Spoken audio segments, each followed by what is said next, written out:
हमारे तरफ से नए साल की ढेर सारी शुभकामनाएं आप लोगों को। और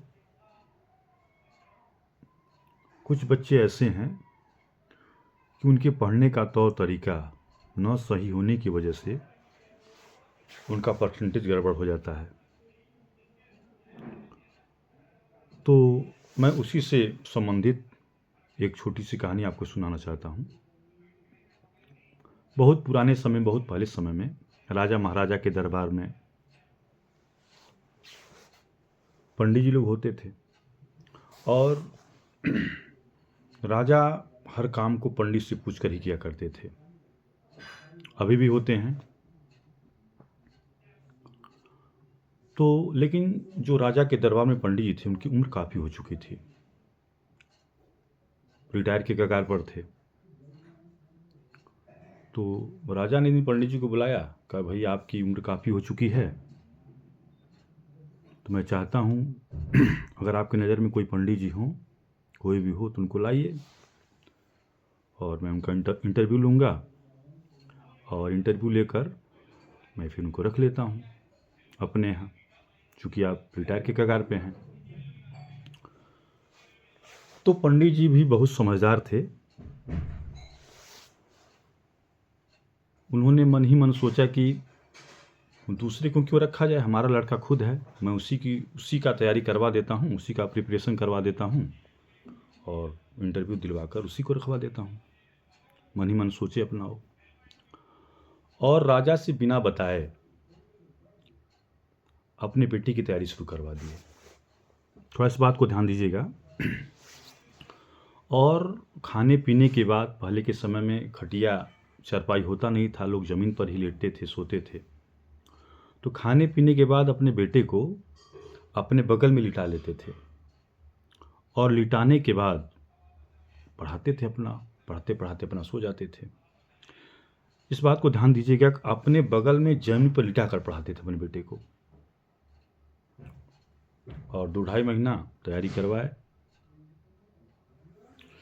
जब पंडित जी को लगा कि हमारी बेटी की तैयारी पूरी हो गई है, तो राजा के दरबार में ले गए। तो आइए बैठिए आप लोग। तो राजा ने पंडित जी के लड़के से एक छोटा सा क्वेश्चन पूछा, लेकिन पंडित जी का लड़का उसका जवाब नहीं दे पाया। दूसरा क्वेश्चन राजा ने पूछा, पंडित जी का लड़का वो भी जवाब नहीं दे पाया। तो राजा को लगा भाई जवाब नहीं दे पा रहा है, कम से कम 6-7 क्वेश्चन छोटे छोटे राजा ने पूछा उनसे, पंडित जी का लड़का उसका भी जवाब नहीं दे पाया। तो ऐसे करके 20-22 क्वेश्चन राजा ने पंडित जी के लड़के से पूछा, लेकिन पंडित जी का लड़का एक भी क्वेश्चन का जवाब नहीं दे पाया।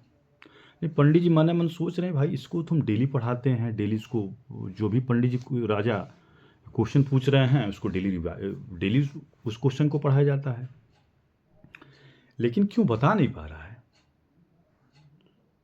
डेली इसको रिवीजन कराते हैं, इसको बताना चाहिए। तो पंडित जी को अपने बेटे के ऊपर बहुत गुस्सा आया और पंडित जी ने अपने बेटे को एक झापड़ मारा खींच के, और जैसे ही एक झापड़ पंडित जी ने अपने बेटे को मारा, उनका बेटा जमीन पे गिर गया। और जमीन पे गिरते ही राजा ने जितने क्वेश्चन पूछे थे उस पंडित जी के लड़के से सब बताना शुरू कर दिया, A to Z प्रत्येक क्वेश्चन का जवाब देना शुरू कर दिया।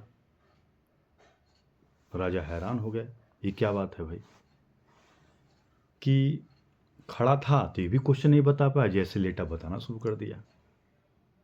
तो पंडित जी को समझ में आया कि देखिए भाई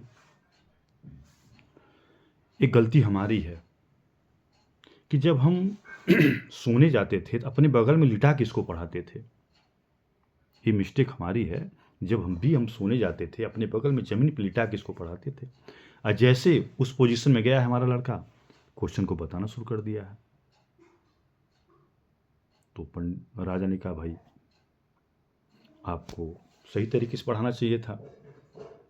तो हम इस कहानी के ज़रिए आपको यही संदेश देना चाहते हैं, चूँकि बोर्ड में चाहे किसी कंपटीशन में, चाहे कोई भी परीक्षा हो, आपको कैसे देना है, लेट के देना है, रज़ाई में घुसकर देना है।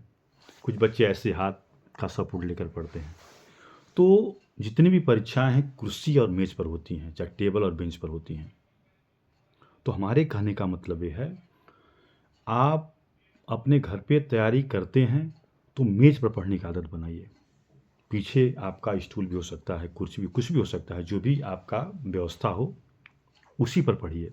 क्योंकि अगर आप कुर्सी मेज़ पर पढ़ने की आदत बनाएंगे तो काफ़ी समय तक अपनी पढ़ाई जारी रख सकते हैं। और नहीं तो अगर लेट के पढ़ेंगे तो आप आधे घंटे, 40 मिनट, 45 मिनट, उससे अधिक नहीं पढ़ सकते हैं। तो अगर आप अपनी पढ़ाई को आगे करना चाहते हो, काफ़ी लॉन्ग टाइम तक करना चाहते हो, तो कुर्सी मेज़ पर ही पढ़ें, क्योंकि आपको परीक्षा कुर्सी मेज़ पर ही देना है, टेबल बेंच पर देना है। तो वही हैबिट बनाएं आप, तो इसका रिज़ल्ट, इसका रिस्पॉन्स काफ़ी आपको अच्छा मिलेगा। धन्यवाद।